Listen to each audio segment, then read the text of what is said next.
anyways, I'm watching The View while I'm waiting for them to come and get me ready so that I can go home today. I don't know if you can hear me.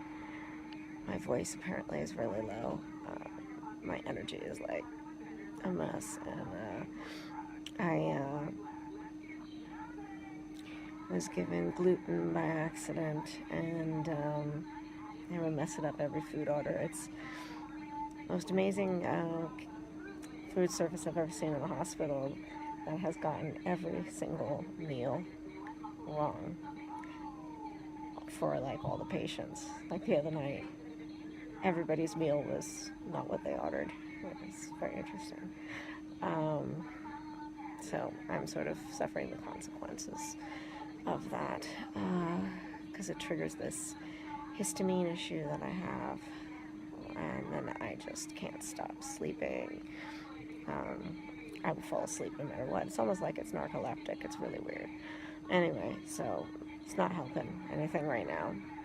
So I'm trying to get it together so I can be functional to go home. My legs are still in a lot of pain, but being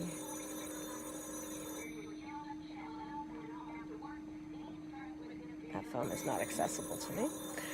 It's probably the food service calling to ask what I want so they can bring me something else. I'm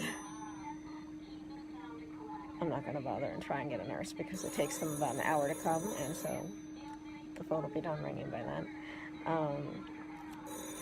Being in the bed all week definitely has been helpful for my legs because at least I've not been aggravating the fractures. I am a little bit concerned when I go home how things are going to go, but you know, it was easier when I had one leg that was injured because I could compensate with the other. That is so annoying. Well, they're persistent. So we'll see. I was hoping to be able to go and get a leg splint made today, but it looks like that's not going to happen. It's kind of like a total mishandling all week of everything.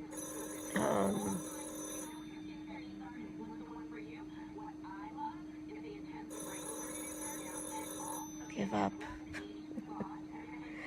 And it's funny, they won't call you on the cell phone. They'll only call you, even though I said to them that phone is rarely near me, and when I put it near me, it sticks in my side in the bed, and then nobody calls.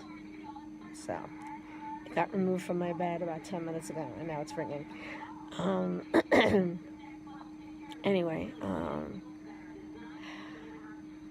it's back to that usual thing of I have to just sort of figure all this stuff out myself.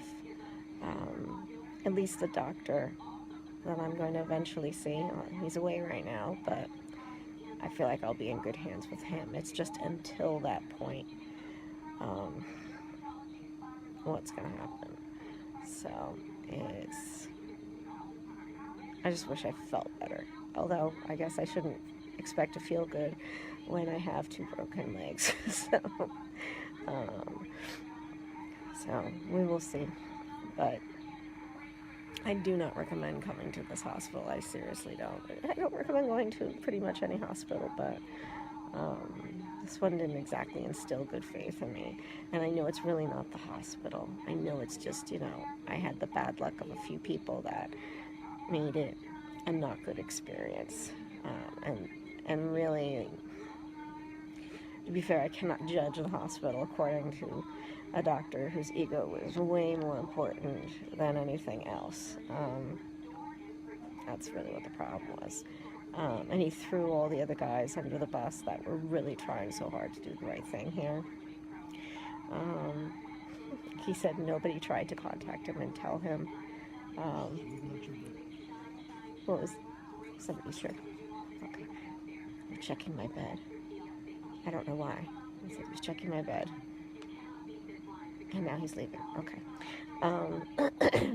Yeah, I would see doctors and residents and so on text this guy and leave him messages to call me, leave voicemails for him. And then he had the audacity to say that nobody tried to let him know anything. So whatever. At least I know who's doing their job right. And I made sure I told them that. And I told them that. Yeah. I told him he threw him under the bus.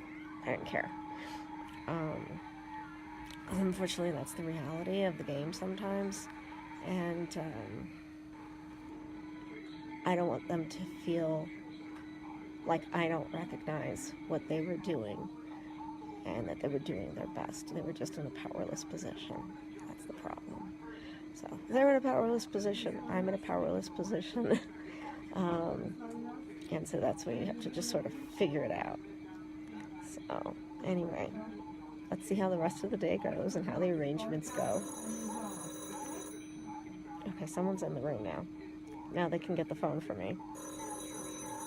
All right, I'll talk to you guys soon.